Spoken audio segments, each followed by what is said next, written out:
actually start our recording. Pricing, positioning, and the SPA. So we're going to start right there. And before we do, are there any questions about anything else that we covered thus far in terms of the Mastering the Listing Consultation scripts? Questions on setting the stage, or going back even further, confirming the appointment, fiduciary versus functionary, the needs analysis that we demonstrated, the market conditions questions, or the two market conditions graphs. If you remember, there was the broker metrics supply and demand chart with the script that went along with that, and then the month supply of inventory absorption rate conversation and the conversation that went along with that. Any questions that you have on anything that's unclear or anything that kept you up over the weekend based on our conversation on Thursday?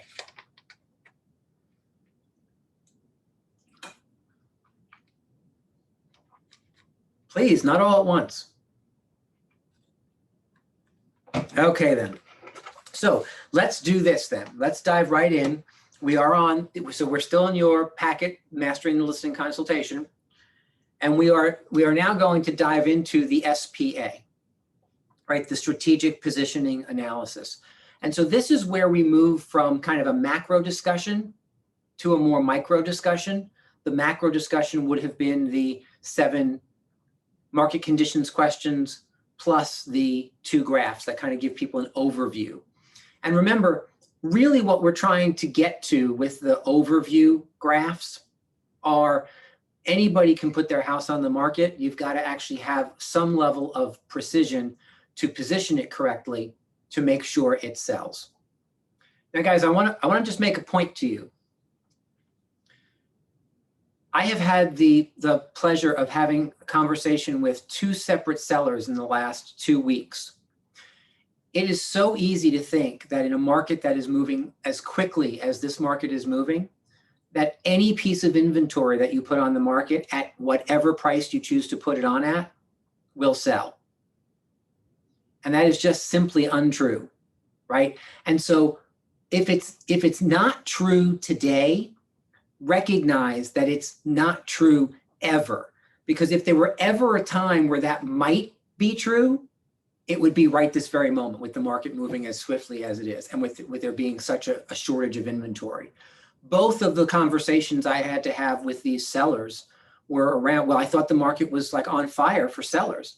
Well, it is. And at some point, buyers look at over the top positioning as greed, right? And so you have to stay as a seller. You can afford to kind of maybe bump it up a little bit, or you might even be able to bump it up a lot a bit.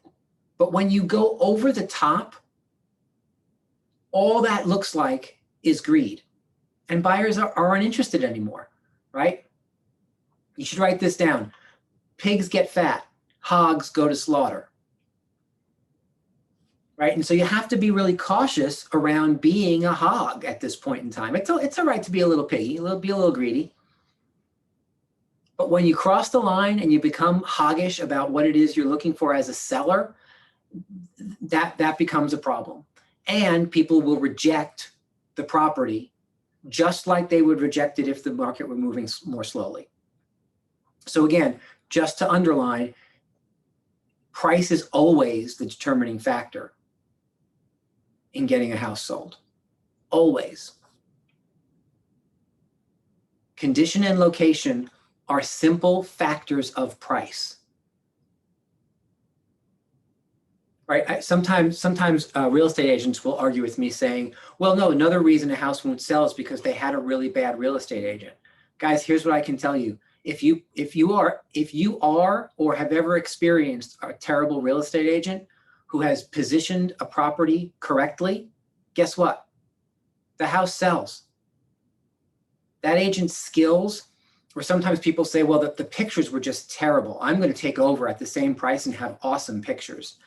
Yeah, well, now you're going to have an awesome pictured house, an awesome photographed house that also doesn't sell, right? Because that doesn't change anything. Pricing and positioning is the thing that creates a different result. And again, condition, location, right? If you have a terribly crappy house in terms of condition, at some point there is a number at which the buyers will overlook the condition because they say, well, at that price, I can go in and fix it up. Same thing with location, right? Well, it's on a double yellow line. It's got an up driveway or a down driveway. It's on the railroad tracks. It's in the flight path of the airport, right? It's whatever it is. At some number, that 4-bedroom, 2.5-bath colonial becomes affordable to someone who can't afford the 4-bedroom, 2.5-bath colonial that their family really needs size-wise without one of those discounts available. So at some point, the location just becomes a factor of price. At some number, someone will overlook the railroad tracks. Someone will overlook the busy road. Someone will overlook the up or down driveway. You see how that works? It has been my mission over the past 15 years, or at least since 2008, to convince real estate agents of one simple fact, and that is, if a house doesn't sell, there's only one reason. And until or unless you can help educate the sellers to make a different choice about their positioning, the house will continue to not sell, regardless of what you do. Regardless, you could hire dancing bears, you could hire, skywriters, you could do, advertise it everywhere, put it on all different websites. The buying and selling public still rejects it based on the fact that it doesn't seem like a value, right? Let me tell you a quick story. When I was, I don't know, maybe 2 or 3 years in the business, probably right around 2 years, because it was a connection of my assistant. So right at the end of my second full year, so as I was approaching my 2-year anniversary, I hired a full-time assistant, my very first full-time assistant, because my business was kind of stuck, and I knew I couldn't grow further faster without having some assistance on the administrative side. And so I hired an assistant, and one of her connections was this builder and his wife in Bethel. And we listed this new construction property that they had built in Newtown for $949 on Eden Hill Road. $949. When I took the listing, I took it because my assistant called me and said, okay, so they just fired their second agent. And so I think there's an opportunity. Well, that should have been my cue. I would have known better today to ask some more questions. And so I looked back and I saw that they had hired some Newtown agency that doesn't exist anymore for the first 6 months when it was just a hole in the ground.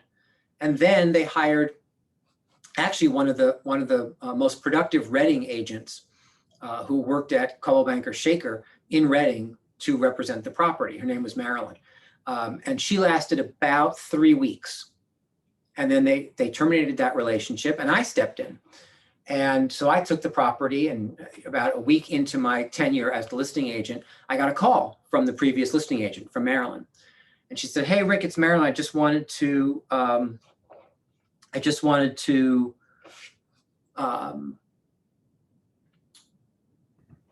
sorry about that. I got completely distracted by my phone by a text that I caught out of the corner of my eye, and now I lost my train of thought. I apologize. That is entirely rude, and it was not my intent. Marilyn. Yes, thank you. So Marilyn calls me and she says, so I see that you took over the property on Eden Hill Road. And I said, I did. And she said, good luck. And I said, thank you. Well, what does that mean? And she said, did it strike you as odd that I only lasted 3 weeks? She's like, you know me. Did it strike you as odd that I only lasted 3 weeks on that job? And I said, well, I did think it was kind of bizarre. Do you want to tell me what the issue was? And she said, by 3 weeks, you'll know. I don't have to tell you. I'm like, okay, well, thanks. So I lasted about 6 or 9, I think I lasted 9 months on that property. The issue was that the builder and his wife were Looney Tunes. They were crazy people, right? And I was still young enough in the business that I allowed some of that craziness to dictate my activities, right? And what that meant was there was this expectation that an open house would be held there every single weekend by me. There was an expectation that we were advertising in newspapers that nobody ever heard of, in towns that nobody cares about, right? I mean, just over and over and over again. And I spent more time, effort, and money attempting to appease these people than I did attempting to help them understand why their house wasn't selling. And it was simply because they overpriced the house. So here's the moral of the story. We got to 6 months. They renewed me for 3 months. And we got to the end of the 3 months. And when I went back for another renewal, they said no. And that was the first time that had ever happened to me.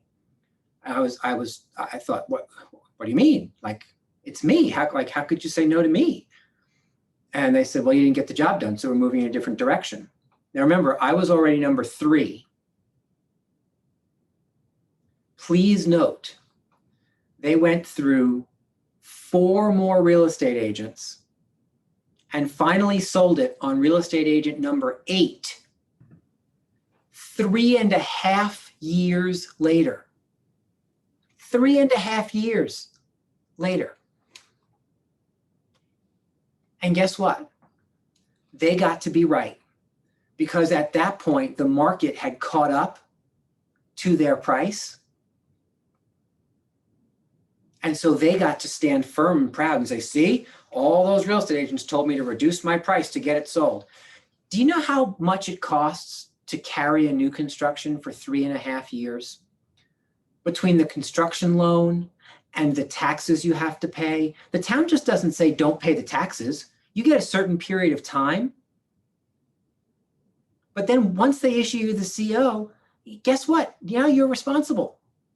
She had to heat it in the winter and cool it in the summer and insure it and mow the lawn and shovel the driveway and plow the, but she got to win. So what's my point? My point is, had I known what I know today back then, I wouldn't have lasted 9 months, because we would have had a very specific conversation after about 21 to 30 days. And then I would have made a different decision.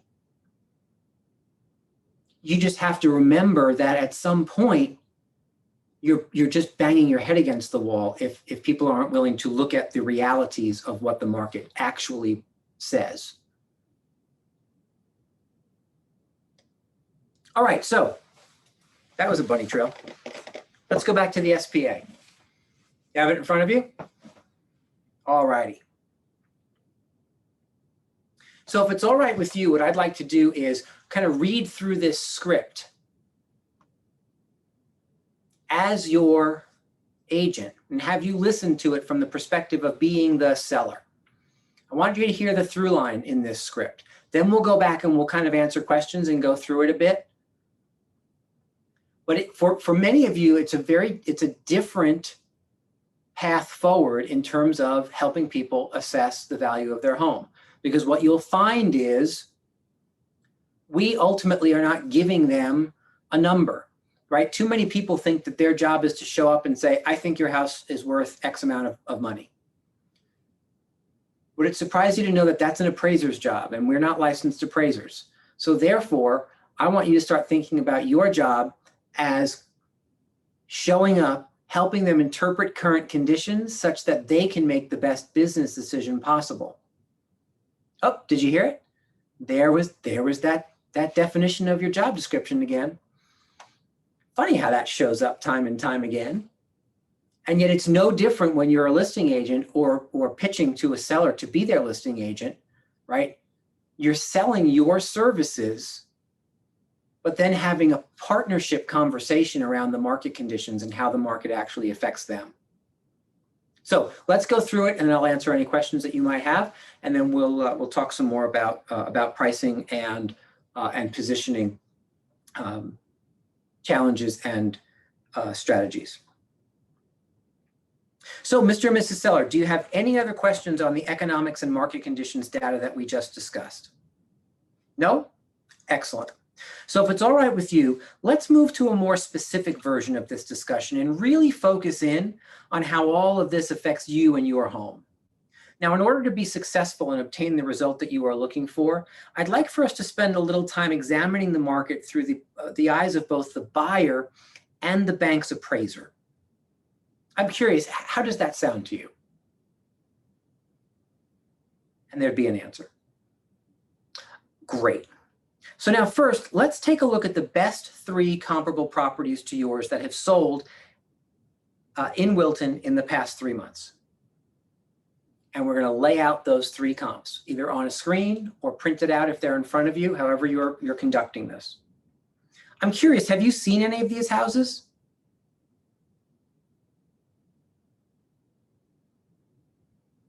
And let's just say they say no.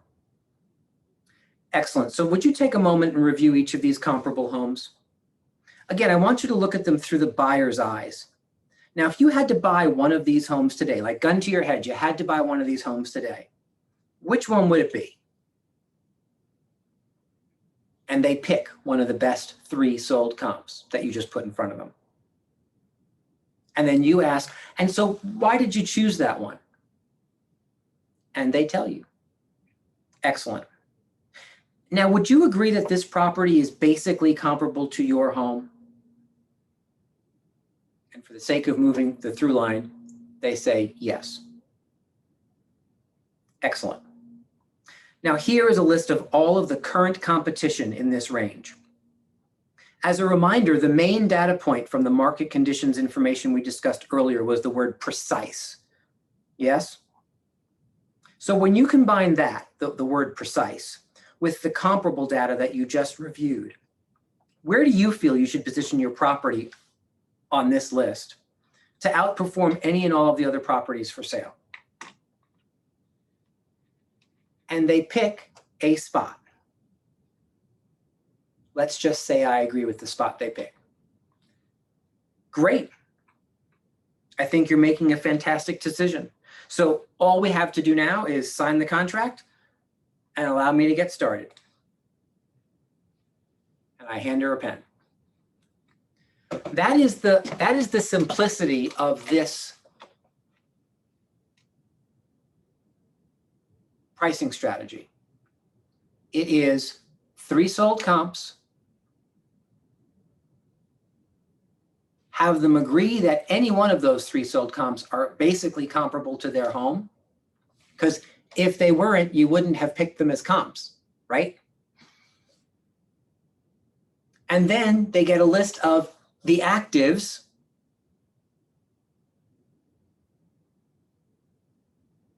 where they have to choose where to position the property. Now, people oftentimes say to me, so, all right, you're not really giving them a number. Well, think about it. Aren't you though? You chose the best 3 sold comps. The best 3 sold comps were 582, 591, and 579. Right there, aren't you giving them a number? And then you have the list of all the actives. So if those were the best 3 sold comps for their property, the list of actives might be from 550 to 625. Because somewhere in there is where they're going to list the property if the comps say that they should end up in the high 5s. And so now they get to pick. Let me ask you this. Does it matter much if they pick 589, 599, or maybe even in today's market, 609 or 615? If what the comps say that the value of the property should be is somewhere in the high 5s? It's not a trick question. The answer, that's right, Lisa, the answer is no. Yeah, it doesn't really much matter, right? And sometimes we find ourselves arguing over between 579 and 589 because we think 579 is really the best number for it, and the seller is really more interested in 589 or 595. I'm not sure why we do that. I think that there's a percentage, a range that shows up that just allows us to be agreeable. How many people have ever put a property on the market and it sold for way more than you thought it would? Right? It happens to all of us as listing agents. Sometimes it makes sense why it might have gone that way because the market improved or there was very little inventory in that particular price range. And sometimes it makes absolutely no sense. You scratch your head and think, really? I think it might be time for me to retire because the fact that that house sold for that much money, I don't understand it. So I want you to recognize that it's a balance of art and science. And you don't hear me say that very often, right? I am about as objective a person, a human being as alive today. And so for me, it should all be science all the time. And yet in this scenario, there is art mixed into this conversation. And the art that I'm talking about is your ability to help guide them to make a good decision. It's your ability to not get stuck on a right spot, and your ability to help guide them away from making really bad decisions if in fact they make statements that are far-fetched, right? That we know are going to create a disincentive for buyers to make offers. So let me ask, I know there's some questions in the chat. I'm going to get to them in a second. I will objection handle in just a second, right? Go back to the beginning of this and kind of run through that process again in your head. I know we only read it once. What questions do you have around utilizing this sort of short form listing process?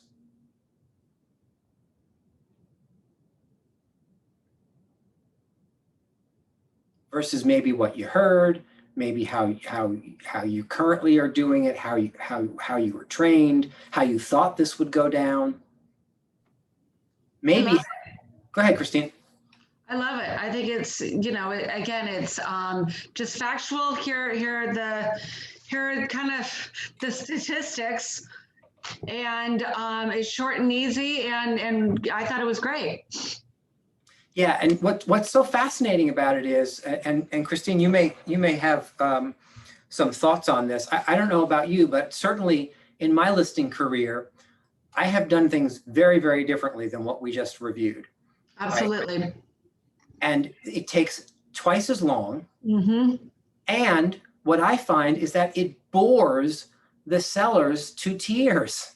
Right? When you're going through, well, let me show you the 3 best actives. Let me show you the 3 best expires. Let me throw you pendings and oh my goodness, it's like at some point, someone's looking around to maybe if I feign a heart attack, I can get out of the rest of this conversation, right? But this is short and sweet and simple because the reality is we set the stage right up front, right? I'm going to challenge you, Mr. and Mrs. Seller, to view the market and your property through the eyes of both a buyer and the bank's appraiser.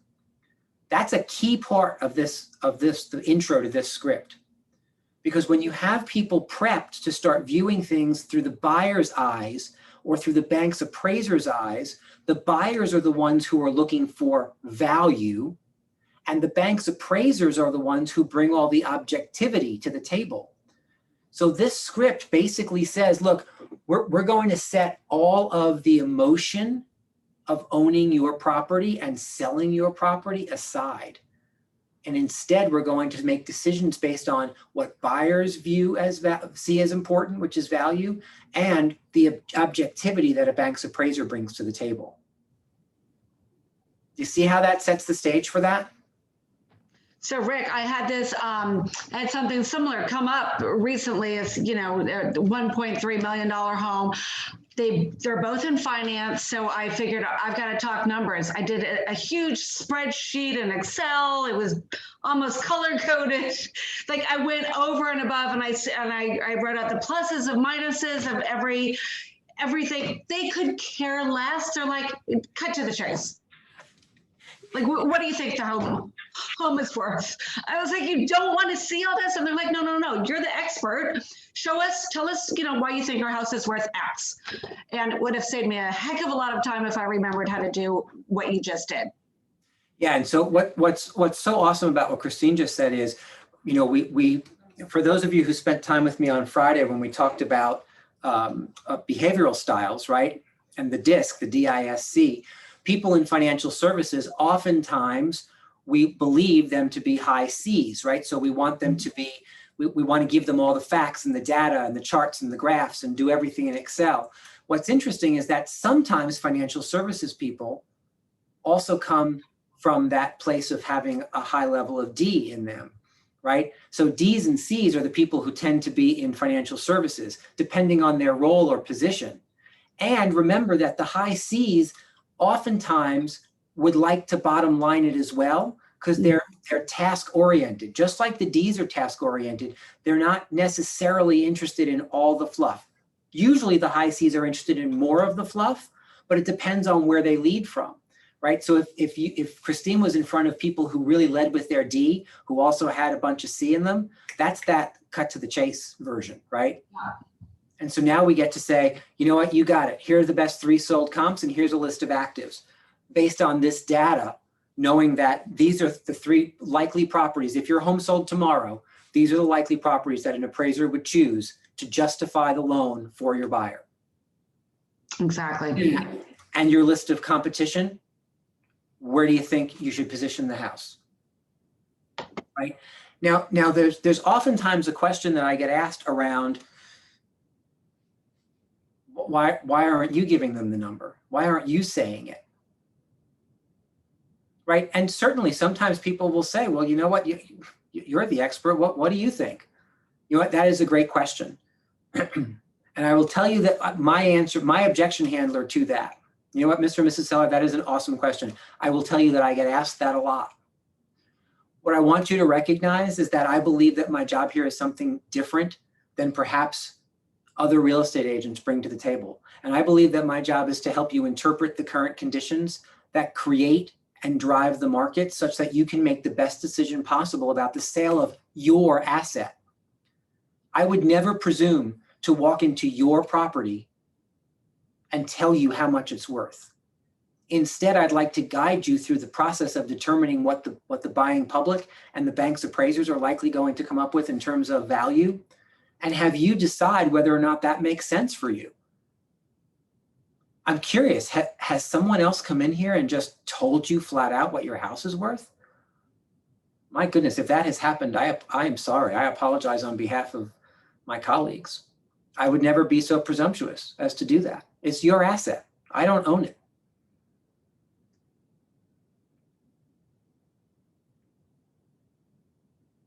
They've got to make the choice. I'm happy to agree or disagree with their choice and help guide them through a conversation that will help them start to see if they're making a great choice or if they're making a bad decision. I'll show you a little bit what that looks like. If you move towards the bottom, I'll do that in just a second. Any other questions or comments about this process, about getting through this process?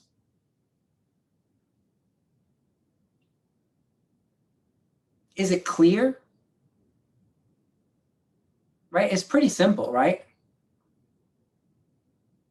Now, I would encourage you to practice it over and over and over and over and over again. Because until you've practiced it over and over and over and over and over again, I can tell you this.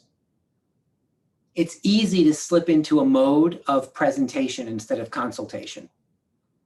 It's easy to flip into the let me just nod my head and tell them what they want to hear or answer their questions, instead of taking back control and driving the questions such that you're challenging them, right?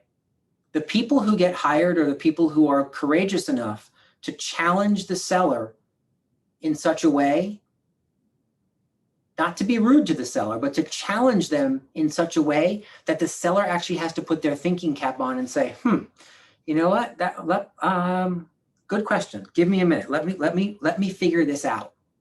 Because now you're in partnership. Now they have a say in what happens to their asset. They don't have to decide to trust anybody, including you. Sometimes people say to me, I didn't get that listing because I think that the seller has trust issues. Well, what if you took that off the table? It's not about my opinion. You don't have to trust that I'm right.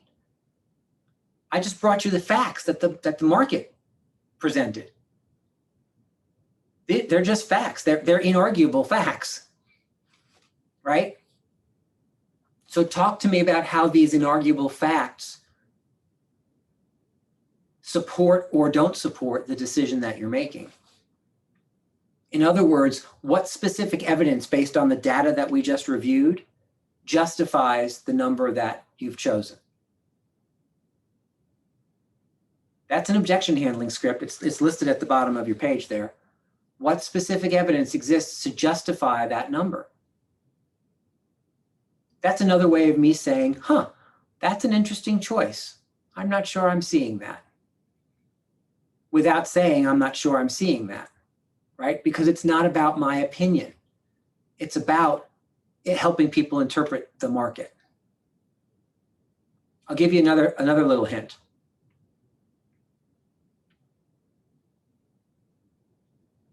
I don't ever repeat a number that I don't like. If someone says, I think we should list at 1.3, and I know that that number really is 115, you'll never hear me say 1.3. I'll say that number or the number that you just mentioned. I'll reference it so I don't sound weird, but you'll never hear me actually say the number until I agree with the number. And there's a reason for that. Because psychologically, when it comes out of your mouth, for whatever reason, the seller believes now that you are in agreement with that assessment. If Christine says to me, I think we should list at 1.3, and I say, 1.3, tell me a little bit more about that. Tell me what specific evidence based on the data that we've just reviewed justifies 1.3. All Christine hears me saying is 1.3, 1.3, 1.3. I just said it 3 times. And so in her mind now, I'm agreeing with the 1.3. And it's so much more difficult to get people to kind of remove that and go back to the data and challenge themselves to find a different path forward. So I just won't say it. Instead, I will say, that's an interesting choice, Christine. Based on the data that we've just reviewed, what specific evidence exists to support that number? And then we'll have another conversation. Which is getting us to Alex's question in the chat. What happens if they say, I don't care what these numbers say? I'm gonna get there in half a second, Lisa. Sorry, Lisa's question in the chat. Alex, I saw that you had a question earlier. Do you still have it? Hi. I think you actually answered it because my question was going to be, I'm working on a property that has a 1 in the price that shouldn't have a 1 in the price. And so,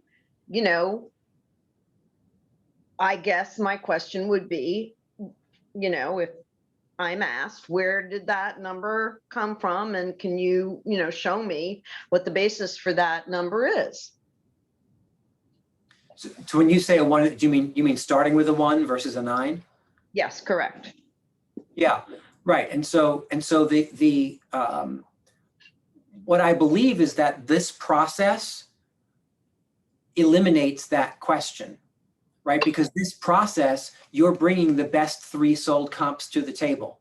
And so the question's kind of answered right there. Well, so I didn't choose the 1 per se, right? If you're choosing the 1 versus the 9 based on the data that we've reviewed, because the comps all support that.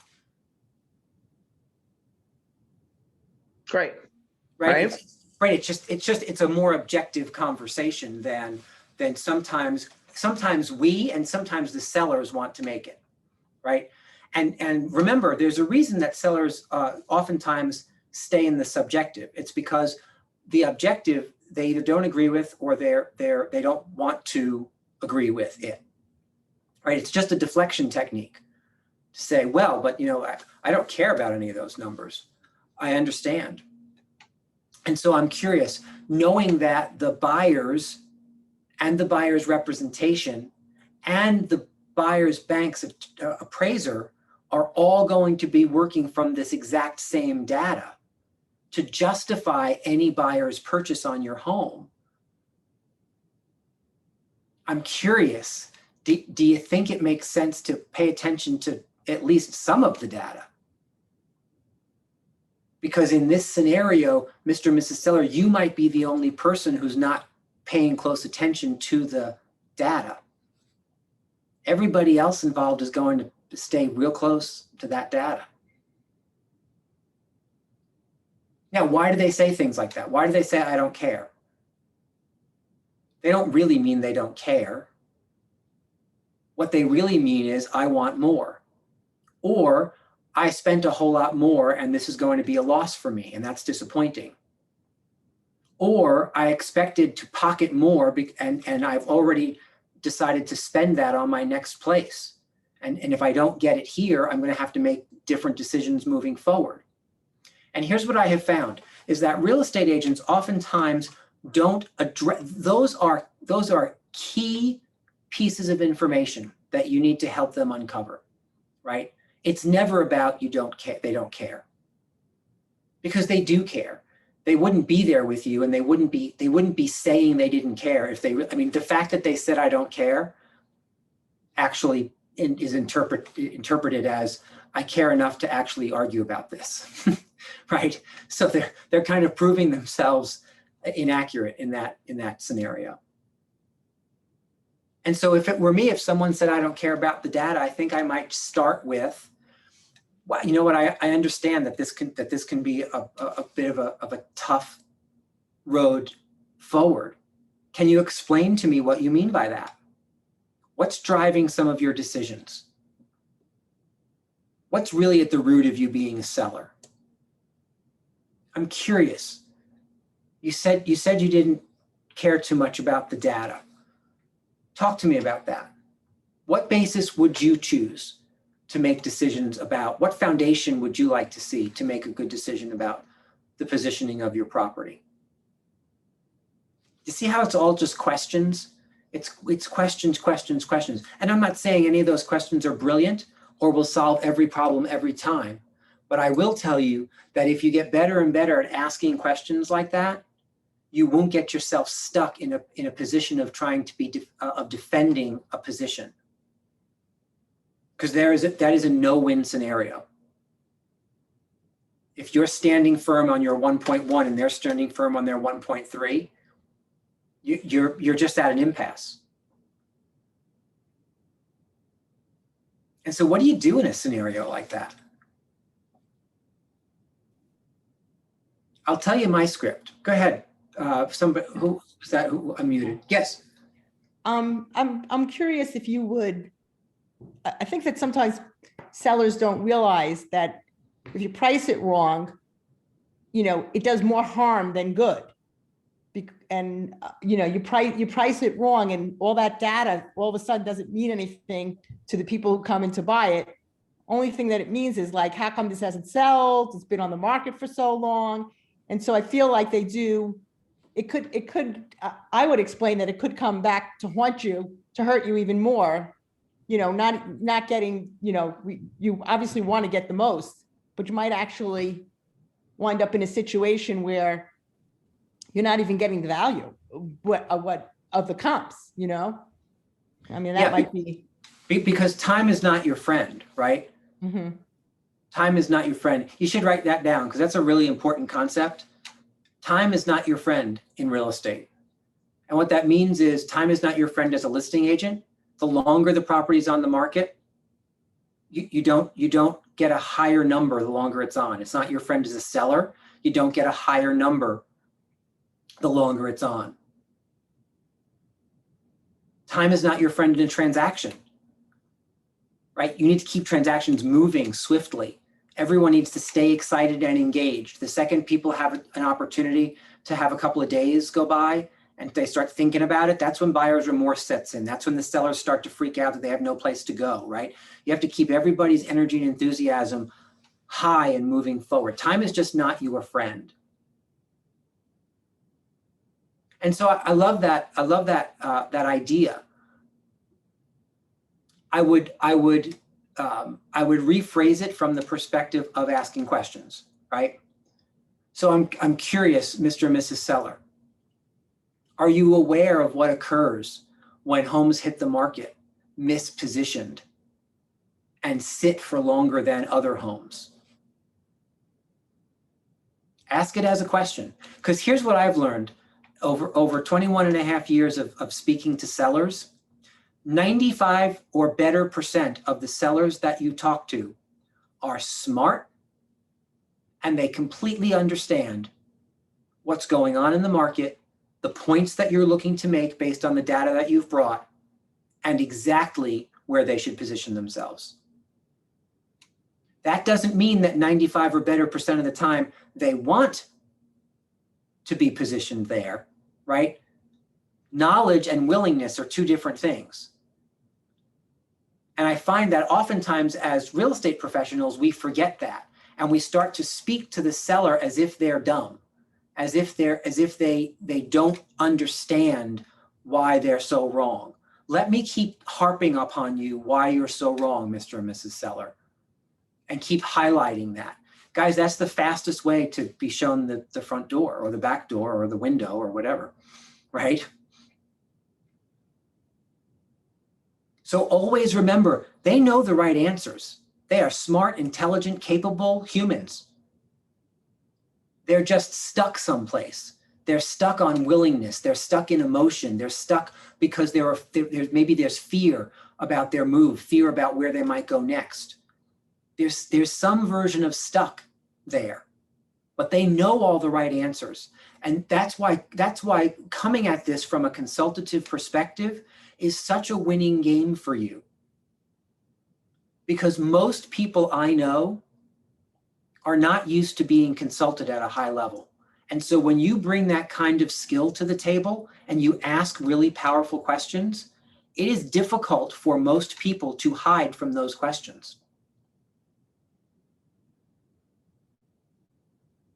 And here's the other thing I've learned. Those who are skilled enough to hide from the question you asked the first time are not skilled enough when you ask it a second time.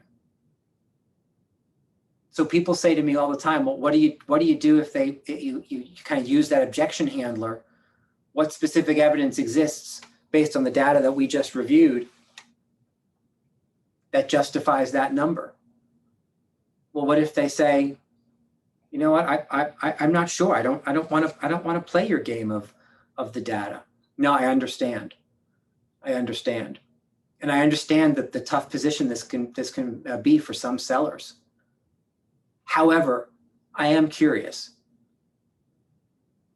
based on the data that we just reviewed, what specific evidence can you find? Because I want to make sure I'm not missing anything, right? I'm happy to be wrong, Mr. and Mrs. Seller. Can you point me in a direction based on this data that justifies that number? Most people will go ahead and then answer it the second time. Did you ever call your credit card? Give me just 30 seconds, Nancy. Mm-hmm. Did you ever call your credit card and have a complaint or want a fee rebated or something like that? And the person on the other end of the phone says, no, I'm so sorry, I can't do that for you. Well, I used to argue and try to pound my argument home, and now all I do is say, okay, well, thank you very much. I hang up and I call back and I just talk to somebody else who says, oh, sure, we'll waive that fee for you. Oh, we'll do that for you, no problem. Just ask the question a second time, right? You don't have to necessarily go a completely different route. Yes, ma'am. Rick, sometimes, or at least what I've experienced, and I'm sure you have too, the seller has some other data that they want to throw in on the table, such as, oh, my buddy's house around the corner in the neighborhood, his house doesn't have my this, that, and whatever. And they start throwing all of this arsenal of data that they have in their hip pocket to justify the number they want to be at, as opposed to what I'm presenting or what I'm, showing in front of them. Give me your objection handling to that. Sure. So what I'm hearing you say is they kind of did their homework, right? And they have a couple of maybe solds that aren't what you have their comparables of inferior product that justifies them being at least that high or higher than, their neighbor's crappy house around the corner that you did not use as in your presentation. Got it. Well, and so I think that the very first thing I would do is, I would always be armed with the MLS, right? Which is why I encourage these conversations to happen in the office, right? So the first thing I'm going to do is not make them wrong about their opinion or the data they're bringing to the table, right? We want to open our arms and say, awesome, let's take a look at that. Again, I want to always reserve the right for me to be wrong. If they can present a case on and it's something that I missed, or I'd rather know that up front and give them credit for some of the data they put on the table. Because remember, I come up at this conversation from a position of partnership. This is not me trying to win anything. In my head, I've already won the day. I'm already your listing agent by the time we get to this conversation. Now we're just having a partnership conversation about the best positioning to move us forward, right? And that's a mindset shift for many of us to not come from the position of either having to be right or having to defend, right?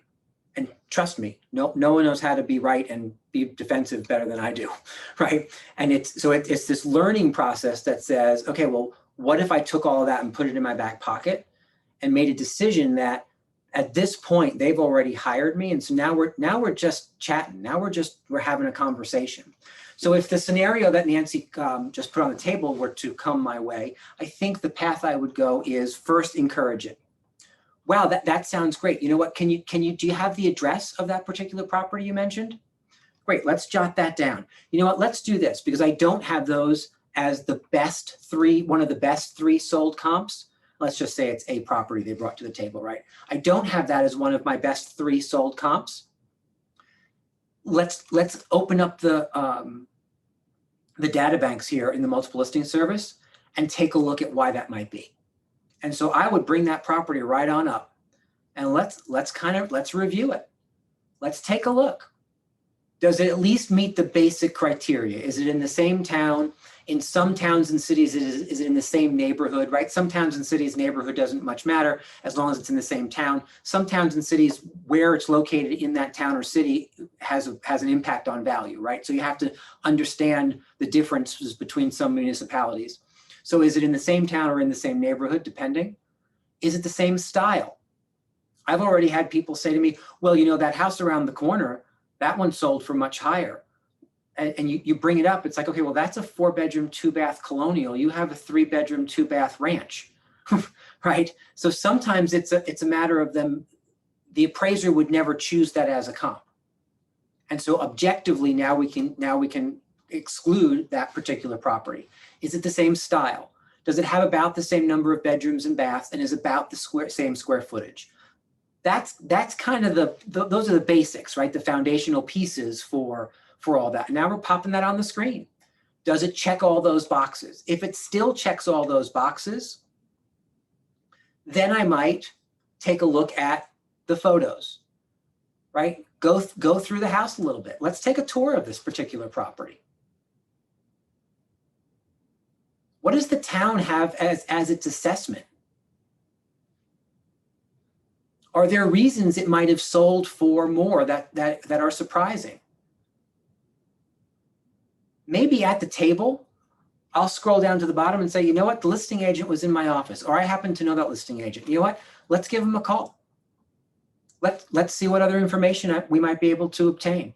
Maybe there were multiple offers on that particular property because at the time it sold, there was no other inventory. And so I might, at the listing table, give a call to another listing agent. Again, I'm trying to find ways to help them be right. And if there's a reason that particular sale, well, I guess I would ask this question, Nancy, before I go much further. What was the reason, and again, it's so hard to answer this when we're talking in hypotheticals. What was the reason that you left it off in terms of being one of the best 3 sold comps? Was there a specific reason that it got left off the list? Probably for it's not recent enough. Usually recent enough is I would say the number one. Excellent. And I forgot that one. Thank you. I forgot that criteria as part of the basics, right? So something within, I personally like 90 days, especially with the market moving as quickly as it is. Appraisers will go back 6 months, and so will I in a pinch, right? And so then you might get to have the conversation that says, okay, well, so this one was 6.5 months ago when it sold. 6.5 months ago was the middle of the fall. Just as the spike in New York City and the tri-state area was beginning to climb again. And so what we saw in that particular market in 2020 into 21 was we had our first wave from Manhattan. That was the start of the second wave, right? I mean, without knowing anything more about the scenario that Nancy's describing, that's where I might go with that. And so that particular property may just have gotten lucky and sold for a bit more. I'm curious, Mr. and Mrs. Seller, knowing that that particular property sold where it did, and that the best 3 sold comps that an appraiser would use if your home sold tomorrow are here, how would you like that particular comp to benefit your property? I would ask that question. If the comps that I brought say 625, how does this one positively affect you? What do you think? And so if the seller then says, well, I think we should minimally be, $10,000 higher. Well, okay, I might just say fine to that. If he says, well, I think we should be then at 725, well, now we have some other work to do, right? But I think I would, and again, it's hard to answer a question hypothetically without knowing more of the details that you're putting on the table. And yet the best hypothetical I can deliver tonight is do the research with them. Show them how you step through a process. Help them understand what your process has been to get you here. And at some point, you may well find a version that eliminates that property. You know what? I see now why it wasn't one of the best 3 sold comps when I did this work. Would it surprise you to know that an appraiser would look at this particular thing and exclude this property? Now, Mr. and Mrs. Seller, please note, you brought this one up. I don't want to discount it in any way, shape, or form. So knowing that may justify for you moving to the higher end of a range that was in your head, today, the market likely would support the higher end of a range. So let's go back to our list of actives. Talk to me about where you think you want to position. Right? Because then if they're looking instead of at 579 to go on at 599 because of that other comp, I think I just say yes to that all day long. Would I prefer them at 579? Sure. But you know what? With the craziness that's going on right now, 599 may be just as fine. Maybe they get only 6 offers instead of 12. Does that help at all, Nancy? Okay.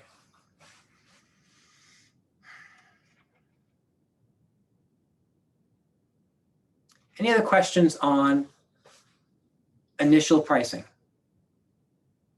Any other questions on the SBA? Yes, Lisa. Did you answer my question or did I miss it? I'm pretty sure I did. The we don't care question. Is that the question we're talking about? Let me open the chat. Hold on. I don't have it open.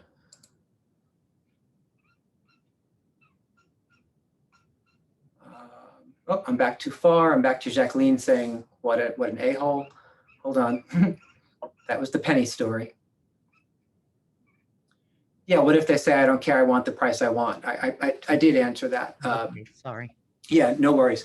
And again, remember that I don't care doesn't really mean I don't care. The real answer to that question is, let's talk about it. Let's talk about it. Because the very fact that you have said, I don't care, I want the price I want, says that there's something deeper maybe driving this decision. And so I'd love to have a further conversation around that. I'm curious, what's the number that makes the best sense for you? And they'll put a number on the table. Okay, and talk to me about what happens if that number is unattainable based on what the market is willing to bear. Talk to me about how that affects your decisions moving forward. Because sometimes did you ever wake up in the morning and have what you thought was like the best idea ever? Like, oh my goodness, I was just laying in bed, I had this awesome idea, and you run downstairs and you start to tell somebody, or get to the office and you start to tell somebody the idea, and as it's coming out of your mouth, you're thinking to yourself, this is the stupidest thing I think I've ever heard in my entire life. Like, why did I think this was such a good idea? The same premise holds true when you are consulting with a seller, right? When they say something at you, the pivot point is not, you don't have to have an answer to their question. You have to have a powerful question to their question. And so when you get to ask a question and enable them to start talking through what's driving them saying what they're saying, at some point for many of them, they start to talk about it and say, and many of them don't ever say this out loud, but you can kind of see the light bulb go off in their head thinking, oh yeah, this justification is not a justification. I'm going to have to rethink this. That's what's going on in their head. Right? But it comes from you asking powerful questions. It comes from you in a supportive and partnership, in aligning yourself with them manner, asking them questions and challenging their decisions. Right? From a price pointing perspective, let me just give you one other thought on this. From a price pointing perspective, remember, you're printing a list of actives, right? Oh, by the way, I don't know if you've noticed, but I don't typically say the word price. Just like marketing, I don't like that word, I use exposure. I don't love the word price. You know why? Because everybody talks about price. And I don't really believe that pricing is what we're doing. I think we're having a positioning conversation. That's why the SPA is a strategic positioning analysis. The positioning comes into play by you understanding what the raw data says about the likely value of your home, but then you're looking at actives. You're looking at the current active competition. And that's when we're going to position. We don't necessarily always position off of the comps. We may price at the comps, or excuse me, we may position at the comps. We may position higher than the comps. We may position lower than the comps. It all depends on what the seller is trying to achieve. If the seller is trying to achieve a faster sale, well, at or below the comps may be the position they choose, right?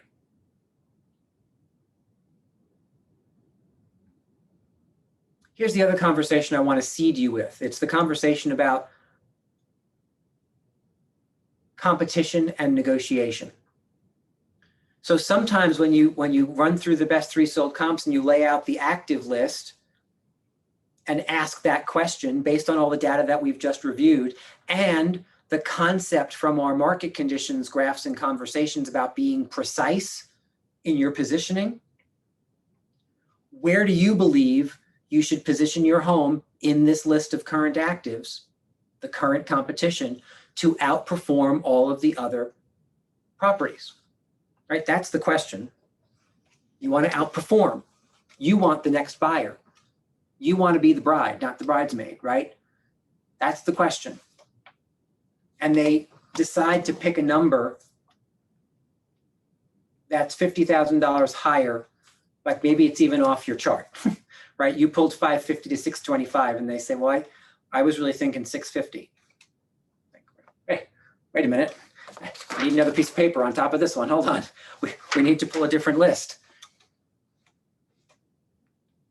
And so you get to ask the question. You get to validate first. I understand. I'm curious what specific data, based on what we've just gone through, justifies that number. And they might give you, here's what's real. Sometimes they will give you some justification that has nothing to do with the data. Sometimes they just won't answer that question. Sometimes they'll give you what Lisa put on the table. I don't care. I just want the price that I want. I totally understand. I totally understand. I'm curious, Mr. and Mrs. Seller, are you aware of the difference between the concept of negotiation and the concept of competition? May I explain? So negotiation happens when you make a choice in your positioning where buyers sort of see some value. However, they're not worried that someone else is going to buy the house faster than them. So therefore they make an offer and expect negotiation off of the price that, off of the price that you've determined as your list price. Contrast that with competition. Competition shows up when you position your property such that lots of buyers see lots of value.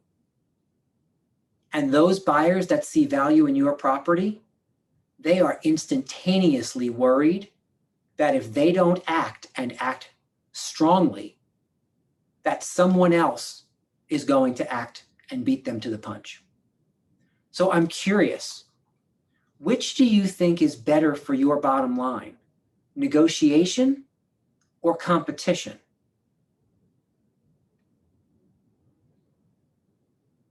That's just an objection handling script that helps people start to see what it is we see all the time, right? When you're dangling yourself up here, you're hoping the people down here can see you, but no one's really worried, so nobody takes any action.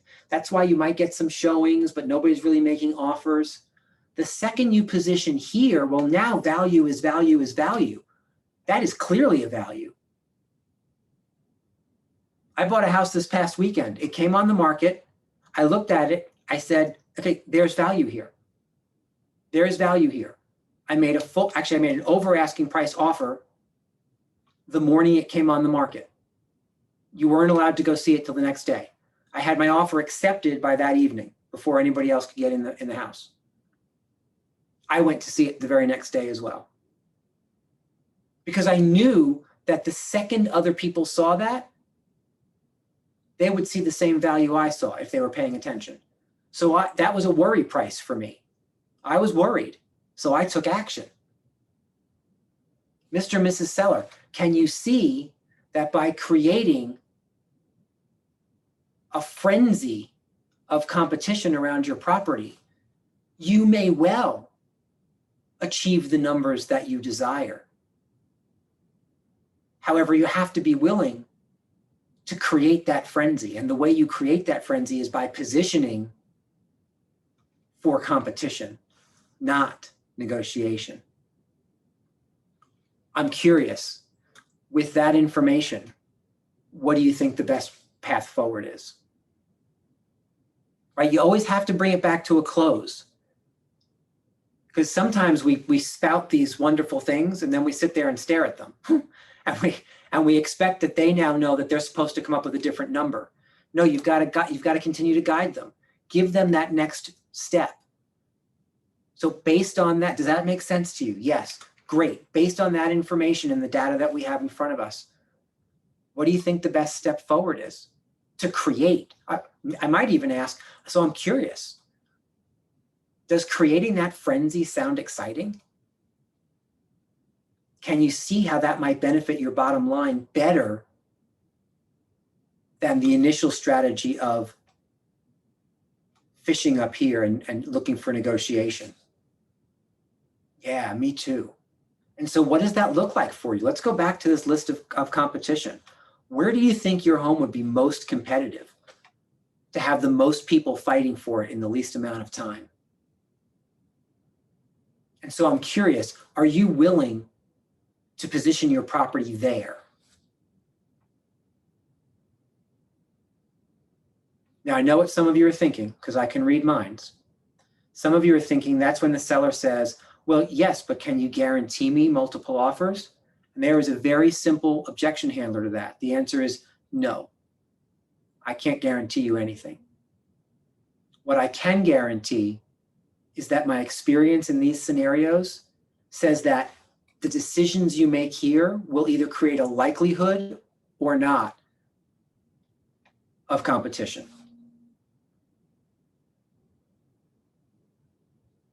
My encouragement for you is let's find that position that is the most likely to create that. And the good news is this, Mr. and Mrs. Seller, if for some reason the positioning you choose does not create the frenzy that you expected, and somebody comes in and looks to negotiate that number, you always have the right to say no. You don't ever have to sell your house. Just say no. You've lost nothing. Right?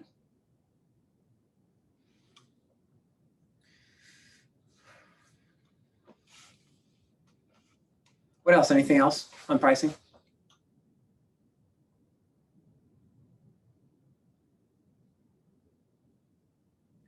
Can you come and speak to my clients for me? Yeah, I'd be happy to. Right? So here are the rules that I have around that. They either have to come to the office, or nowadays I just prefer to do it on Zoom. I don't go to their house, and you have to just trust me, because sometimes listing agents get nervous when they bring me in to talk to their clients. But here's what's interesting is that I don't typically say or do anything much differently than what you do. The difference is that I don't have a personal connection to the folks like you do, right? And so it's sometimes easier for me to be a little bit more detached and objective, right? And being objective is something that it's a skill that I have worked on for 20 years to get better and better and better at being more and more objective, so that I can handle things over here, right? That doesn't mean that there's not emotion at some point. Like in an emergency, I'm the guy you want around, because I do have that skill of detaching and tucking the emotion over here. I'll handle the situation, we'll get through it, and I might fall apart after it's all over, like when the emotion swings back in. But that's it's an important skill to have, and if it doesn't come to you naturally, you just have to keep building that muscle, right? That doesn't mean be an automaton and be inhuman. That's not what I mean. What I mean, though, is take an objective stance and know what the powerful questions are to help people recognize a path forward. Because here's how I want to leave you with this pricing and positioning conversation. Your sellers want to be agreeable. They want to make the right decision, even if it's hard for them. And the main skill that I have found gets them there is getting better and better and better at asking them more and more powerful questions, right? To the point that sometimes with a seller who is reluctant to position in a place that makes sense, right? I like to look at things from the two realms, as I call them. There's the realm of the possible and there's the realm of the probable, right? Those are two different realms. The realm of the possible is, sure, I could put my $800,000 house on the market for 1.5. Is it possible that somebody could drop from heaven and say, I want to buy your house for 1.5 million? Certainly it is. It's just not probable, right? And so the realm of the probable says, in this market, if in fact I have an $800,000 house, perhaps I should be putting it on for $825 or $850. Or if I really want to drive competition, put it on for $799 and let them claw their way to the winner's circle, right?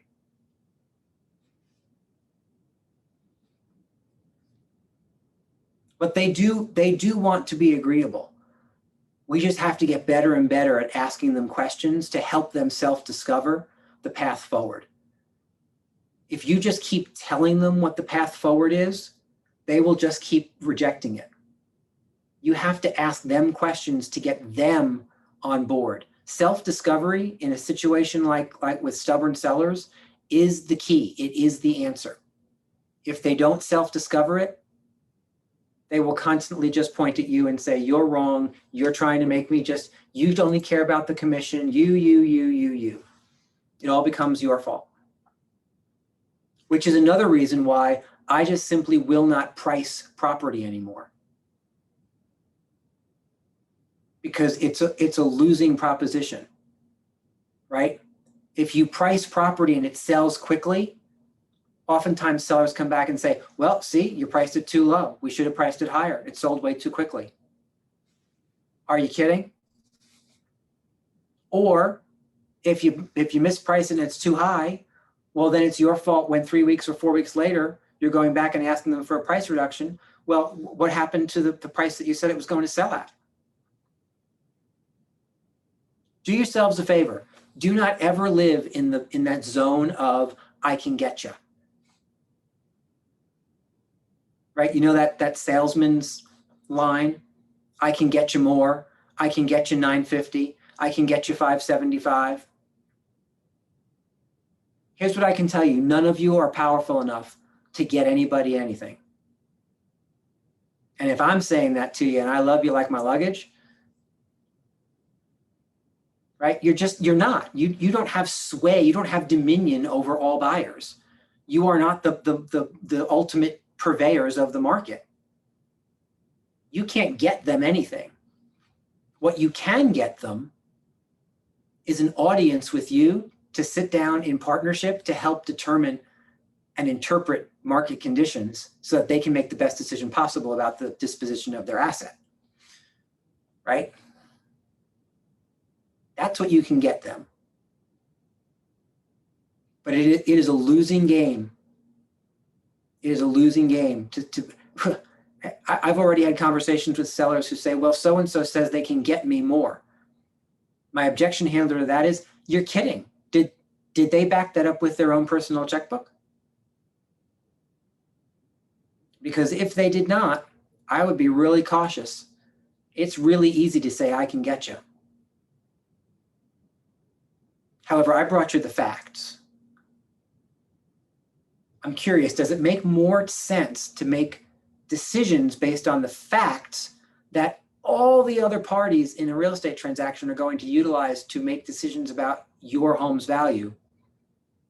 Or does it make sense to kind of throw the Hail Mary pass and go with, I can get you? Ultimately, it's your choice, Mr. and Mrs. Seller. I would just exercise caution. I can get you in a lot of trouble.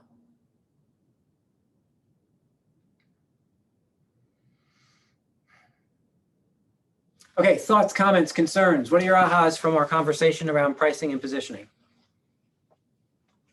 Talk to me. What'd you hear? What'd you learn? What were your ahas? What did you hate? What did you love?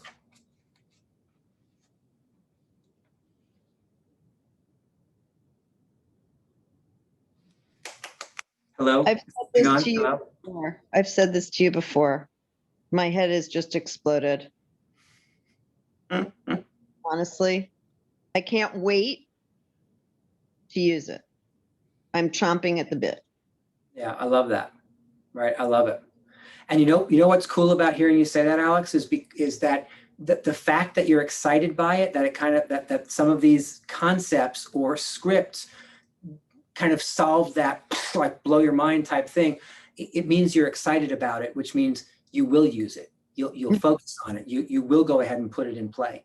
And when you do, I will tell you, you'll blow your own mind all over again. Because when you actually say the words and the results start to show up and the sellers start to fall in line and behave the way you hoped they would behave all along, you're like, oh my Christmas, look at this. These things actually work, right? It's a beautiful thing. I purposely didn't say, oh my stars, just for you, Alex. Georgia.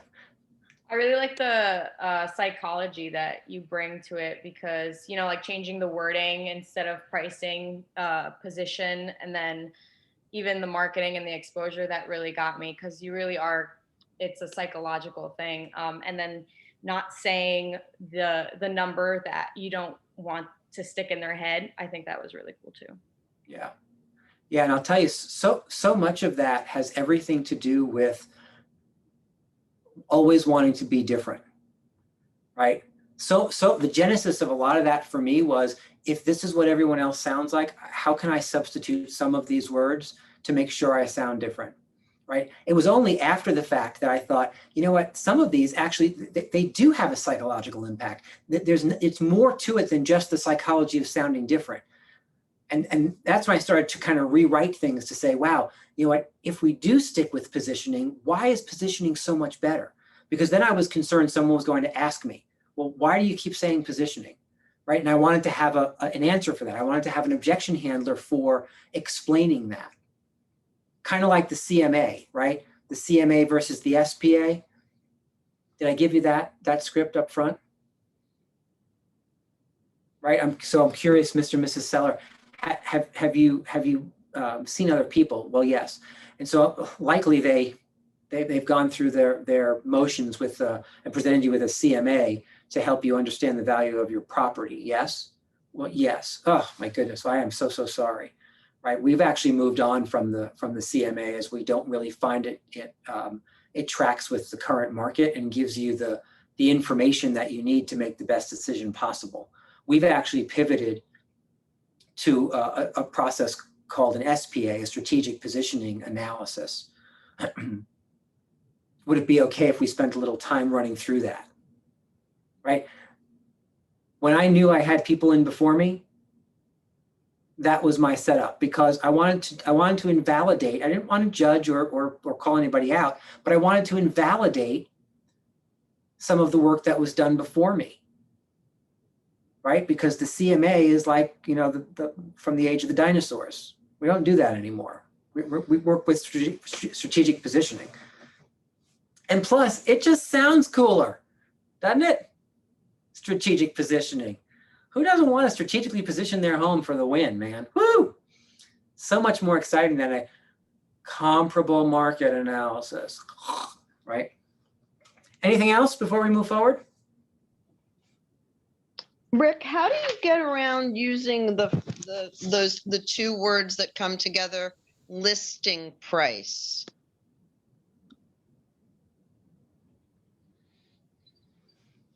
Keep asking that question. What do you mean by that? Well, you say you don't use the word price, correct?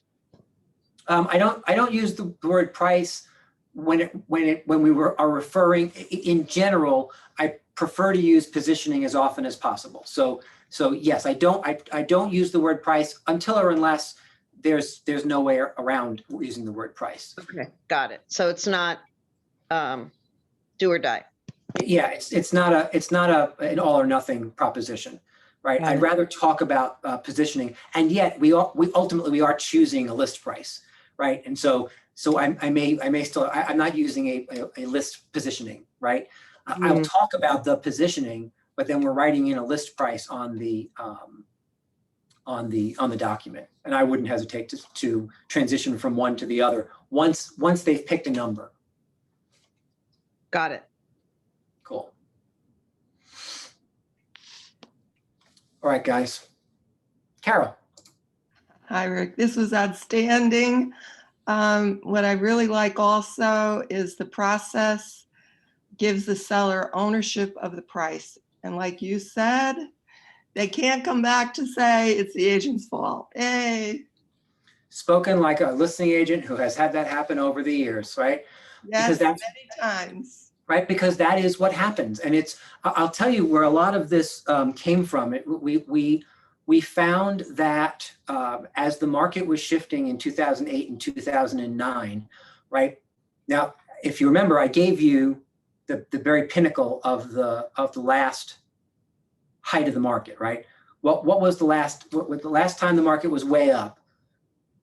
What was that? What was the pinnacle? Where did it start to turn? Do you remember I gave you a month and a year on that? Yes, Patrick for the win. October of 2006. You got it. That's exactly right. right?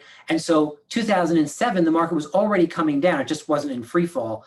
And 2008, the market was coming down. It wasn't in free fall, right? It wasn't until 8 and 9 that things started to get really, really horrible. And then things started to go into a bit of free fall. So the market was already coming down. No one was really recognizing it. And when I say no one, I mean the sellers, certainly not, and most agents, certainly not. By the time we got to 2008 and 2009, the real estate industry knew that we had turned a corner and that things were getting weird. And then when November of 08 and November of 09 happened, right, that's when things really started to get funky. And what we were finding was that our agents were going out on listing calls. They were continuing to tell the truth to the sellers and coming back empty-handed.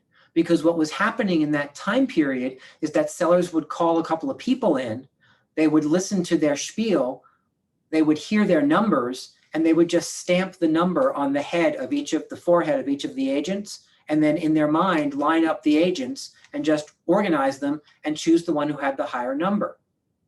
And so our agents were losing, even though they were going out and being accurate and telling the truth about what was really happening in the market, they were losing because a lot of our competitors were either not telling the truth or not seeing what was already happening in the market. I'm not sure which one. And so we came to the table and said, okay, how are we going to arm our agents with a system that prevents that? How are we going to help them see the data differently? And we started to work with an idea that came from an agent named Sue. Adler? Thank you, Adler. Oh my stars! I could not think of Sue's name. Sue Adler in New Jersey, right? Who at some point had said to us, "Look, so many of you use the pricing and positioning conversation as the metric for how and when you get hired." It's like, I'm not sure why you would do that. What if they just hired you based on your value, and then almost secondarily in partnership, you just worked on the numbers? And so this came from a portion of that, and from some things we were hearing from some coaches, and we kind of distilled this out of trying to solve the problem of having the sellers just listen to agents spit out numbers. How could we involve the sellers more at a level that engaged them and had them think, so that when they were really thinking through what the numbers were saying, they could start to say, huh, that's weird. That person from Coldwell Banker gave me these weird numbers. Like, how would you ever justify the numbers that she gave me? And then we didn't have to say it, right? Because when you engage them in this process, they're learning, they're making some decisions, they're doing the math, they're sharpening their pencils, they're seeing the process better, rather than in a presentational world where they were just hearing 3 numbers. If you just hear 3 numbers and it's a matter of you putting money in your pocket, well, it's no wonder they were choosing the highest one. They had no frame of reference as to why that might be a dangerous decision for them, or it might backfire on them and actually create a disincentive for buyers. Helping them see the process helps them self-discover why the numbers that you're talking about and putting on the table actually do make sense. Yes? Beautiful. All right, guys, let's do this. What I'd love to do, if there are no other questions about pricing and positioning, is you saw the end of that script, right? When you finally come to an agreement, you validate that agreement by saying, I think you're making a really awesome choice here. I think you're making a great decision. Because for a lot of them, it's hard. The decision is not an easy decision. They don't want to leave money on the table. They don't want to get stuck not selling. That's why some of them ask you for your opinion, because it's a hard decision they're making. So once the decision is made, make sure you validate it. Make sure they know that they have your support with that number, right? By saying something like, wow, you know, Patrick, I know this has been tough to get to, and yet you're making a really great decision. But then you have to close. So the only thing left for us to do now is sign the contract. You ready? Excellent. I'm so excited to get started. And then hand them a pen and hand them the contract. You still have to close. I see mistakes being made sometimes where now we have agreement about a price and now we're just staring at each other. Remember, it's not the seller's job to finish. It's your job. You've got to push them across the finish line. And that's usually just a simple close. Are you ready to get started? Are we ready to sign the contract? Any other questions before we sign the contract? If you give them the opportunity, most times they will take it. Some of you struggle with the close, and that's when you get, we want to think about it, we have to see 17 other people, right? All that other stuff. Remember, the moment of silence is your clue. When there's nothing left to say to each other, that's your opportunity. You just ask for the close, you ask for the business. One of the things I used to do when we would get to that point and there was that bit of silence is I would do this. Whew, my goodness. I don't know about you, but I'm exhausted. This putting property on the market thing that's tough work. Are we ready to move it forward? Are we ready to sign the contract? Recognize that they've worked hard and then go ahead and do so. So what I want to pivot to in our remaining 20 minutes is I want to move to the anatomy of a seller transaction. You received that documentation a few days ago via email. It all came from Maria. So if you could haul that puppy out, the anatomy of a seller transaction, we're going to spend the remainder of our time tonight and then a good part of tomorrow on that. While you're finding it, I want to ask what the vote is for Thursday. Remember, Thursday is red day. And so the choices are have class anyway, knowing that your project may not be finished and that there are supposedly happy hours in a bunch of different locations after the work is done that would likely conflict with Ignite, versus pushing till the following week and adding Tuesday, probably Tuesday and Wednesday of the following week for us to finish. So if you would follow Doug's example, and I think I know where this is going already, and just cast your vote as to whether or not you'd like to roll till next week and have Thursday off. Okay. Unless a whole bunch of you decide that you want to come and spend time with me instead of at the bar. Well, so for those of you who voted, we will push, right? I love that because I would be thrilled with that as well. So let's do that. We will meet tomorrow. We'll finish sellers tomorrow and likely start with our buyer consult.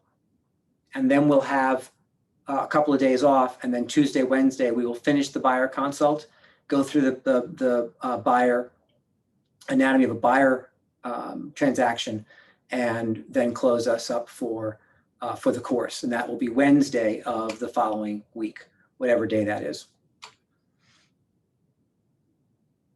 And remind me, because if unless we are crazy out of time, we have to save time. I'll give you my cat house story.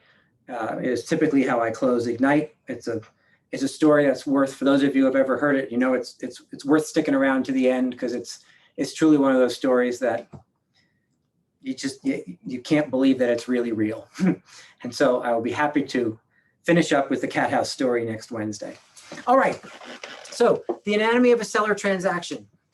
This is designed to just give you an outline or a checklist to help you move from an accepted offer with a seller or a presented offer when you're a listing agent to a closing, and all the things that have to go on, right? Because the first couple of times you do it, you're kind of like, what am I doing? What comes next? And so we wrote this to give you an opportunity to make sure that you have just a bit of a checklist, and you can always kind of look ahead to say, see what's coming and what do I need to do to to keep moving this forward. So what I'd like to do is just run through. We will probably get only through the first page today, but let's get through the first page today so that tomorrow we can start on page 2 and zip through the end.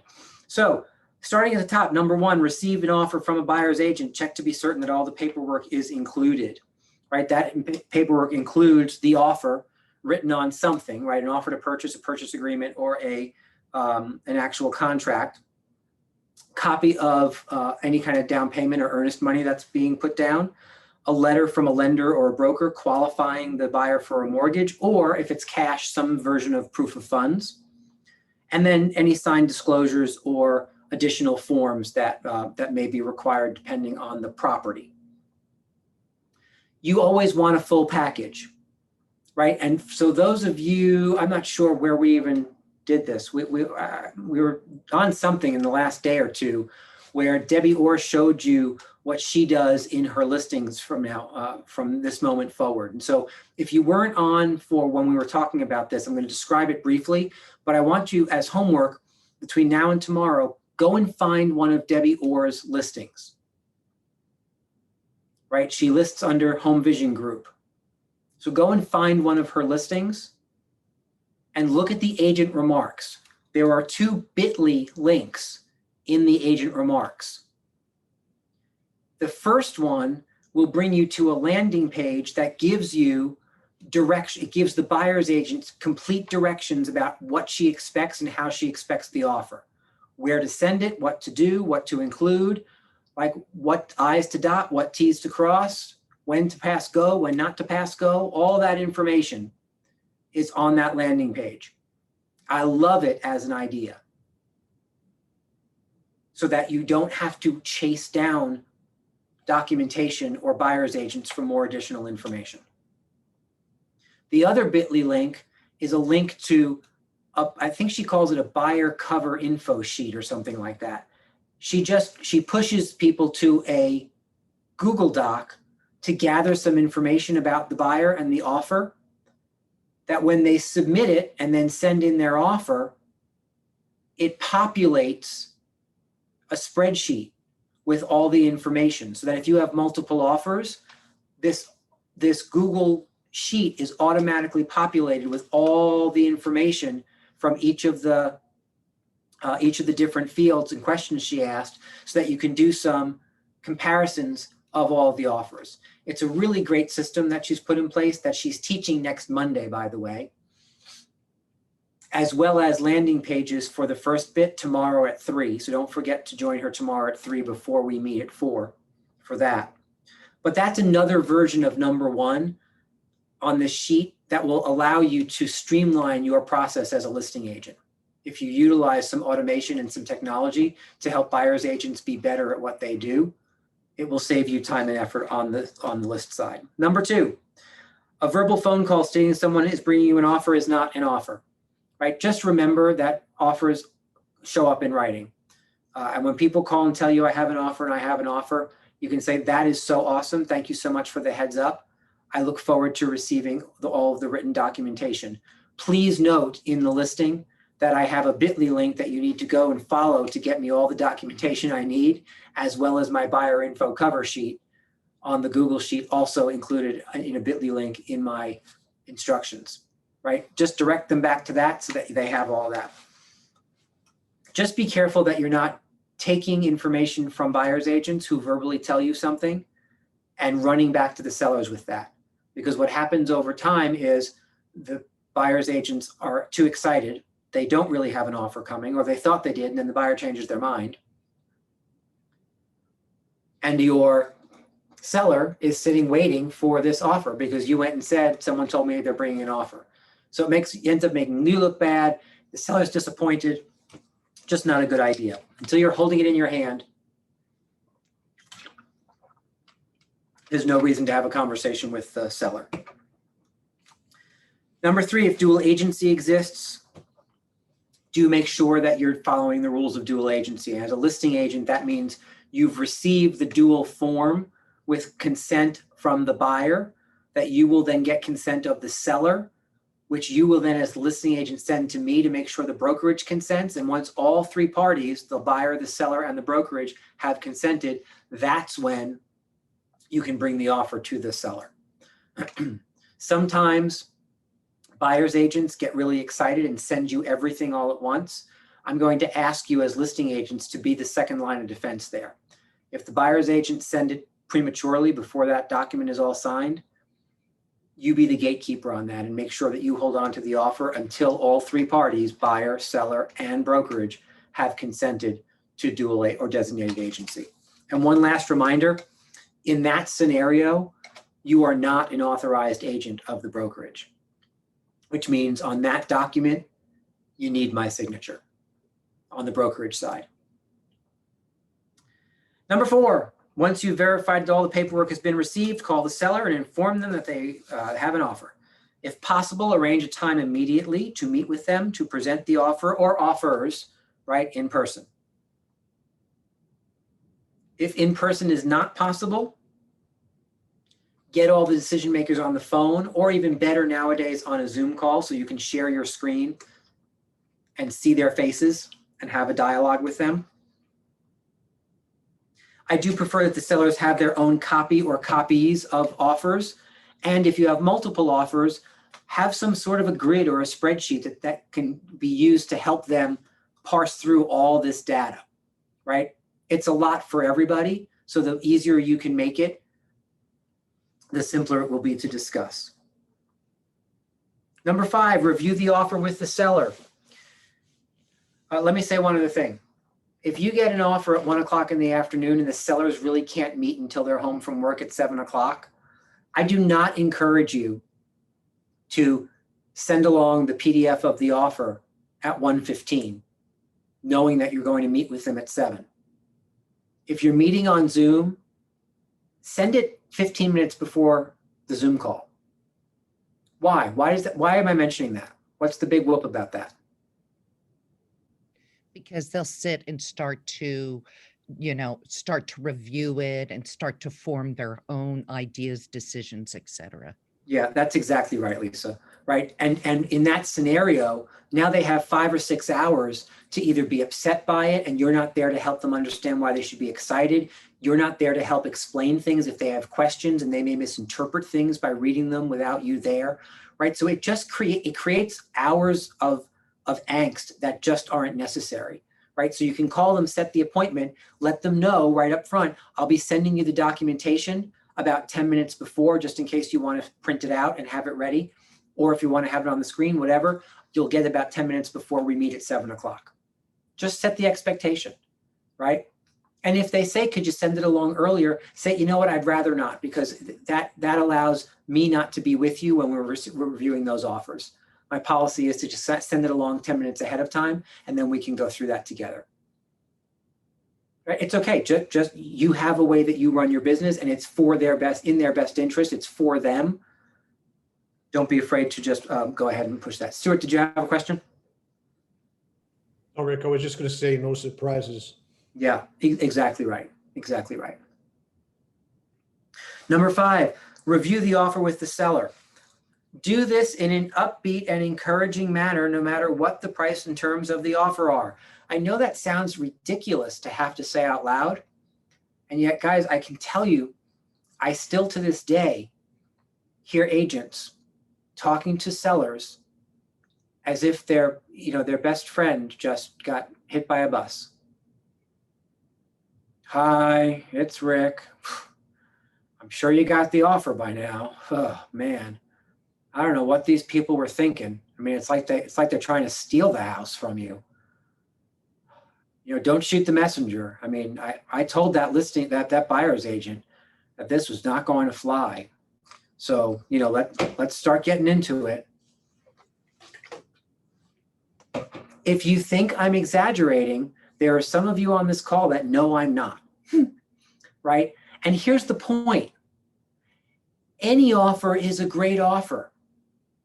It doesn't necessarily have to be the one that they'll take, but somebody liked the house enough to sit down and put pen to paper and write up an opportunity for them to purchase it from the seller.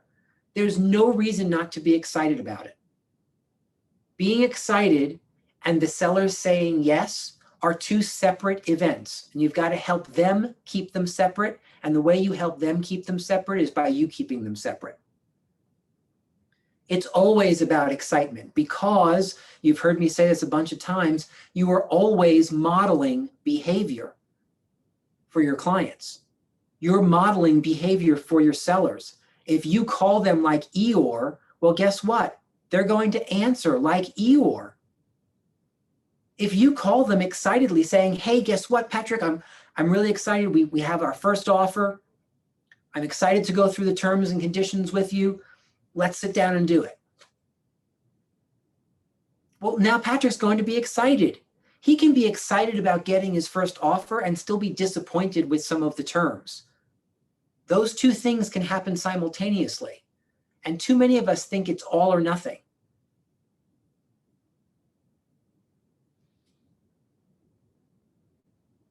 Number 6, the review should be done top to bottom, hitting all the highlights. I'm going to read to you what I think is a really great way of presenting an offer to a seller. And I'd like you to just kind of listen through it and take some notes and tell me what your ahas are as we finish tonight. So Mr. and Mrs. Seller, the offer is from Tom and Sally Smith from Pennsylvania. They have 2 kids and another one on the way. They'll both be working down in White Plains once they make their move. They're opening negotiations on your home with an offer of $550,000. They will look to finance 80% of that with a mortgage, and we have a letter of pre-qualification from Fairfield County Bank for that amount. Their ability to obtain this mortgage will be a contingency in the contract. The other 20% they'll be presenting to you in cash, 10% total at the contract signing, and the other 10% brought to the closing table. They've asked for the following extra items to be included in the sale: the pool equipment, the lower level freezer, and the play set in the backyard. Their contract will be contingent upon satisfactory inspections of both the house and the septic systems, which also will include testing the well and testing for radon in both the air and the water. They're asking for 7 days to get all those inspections completed. They'd like to have contracts signed and back to you within 14 days. And they've requested a June 30th closing date. So let's go ahead and dissect this. What are your thoughts? Do you have any questions on what I've just read? That is precise. It's so clear. It is not confusing. You don't mix it up or backtrack or get things out of the flow that they should be going towards your client. Yeah, 100%. I agree with all of that, Lisa. What else? What else did you hear? What did you like? What did you not like? Go ahead, Jacqueline. I think it lays out everything, well, kind of like what Lisa was saying, very precisely, but instead of saying, oh, and then, oh, did I say that this was going to happen? Oh, yeah, and now that they was going to get the deposit. Oh, and by the way, they're going to be scheduling their, inspections. So it just gives everything, laid out. Let's have it. What questions do you have? And, this is how it works. That's it. Yeah, and what I hear both of you saying, I'm going to say just slightly differently, because I wrote it this way because I never wanted to assume the seller knew anything, right? And so many times I think we present offers and just make the assumption that somehow magically the seller knows how the rest of the money is going to show up, right? We say, oh, well, it's 80-10-10 financing. Well, some people know what that is. And a lot of people are like, well, what does that mean? Like, when does that mean I get my money? Right? So it's explaining things, assuming that they don't know really much of anything, and being as clear about the people involved. We want to humanize the people when we can, right? It's why I like to get to know things about the buyers. They're from Pennsylvania. They're working down in White Plains. They have 2 kids. She's pregnant with a 3rd, right? That humanizes them. It gives the seller a little bit more to chew on. Anything else that you noticed?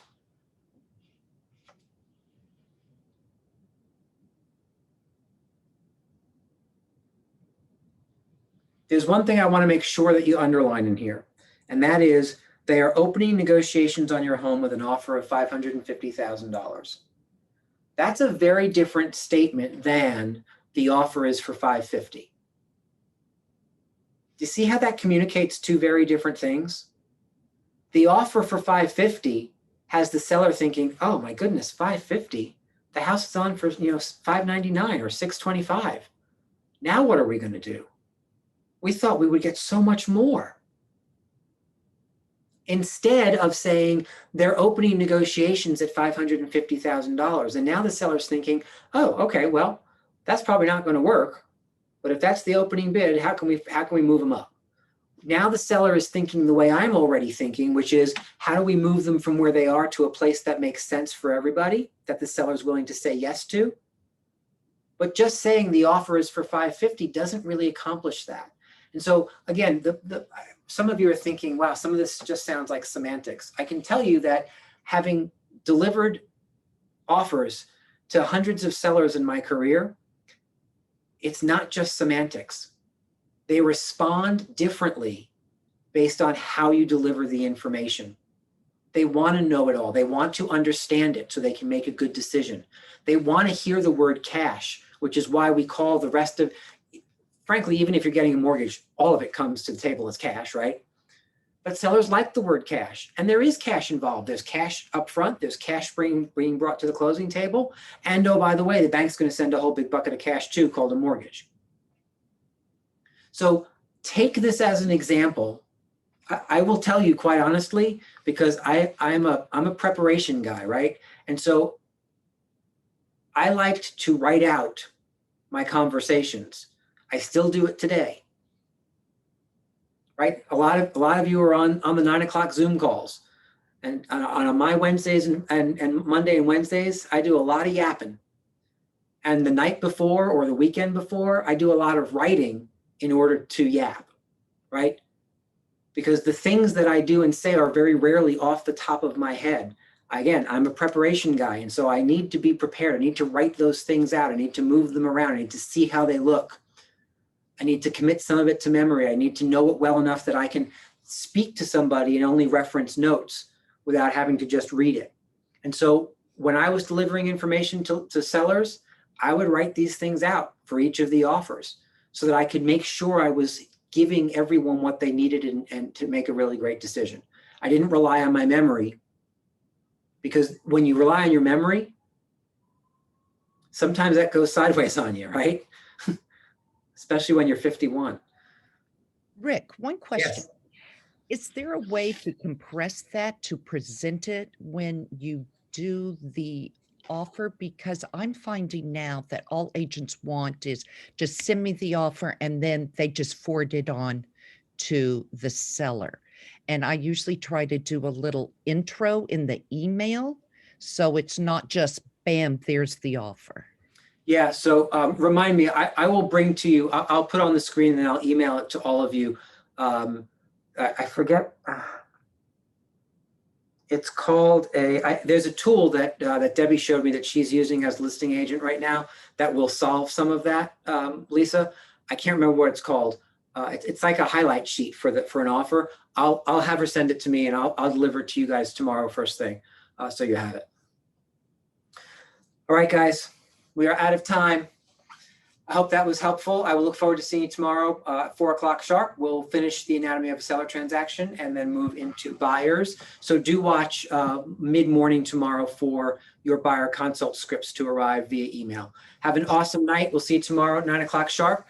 We have the Wheel of Names tomorrow. Don't be late. Thank you. Thank you. Sure thing.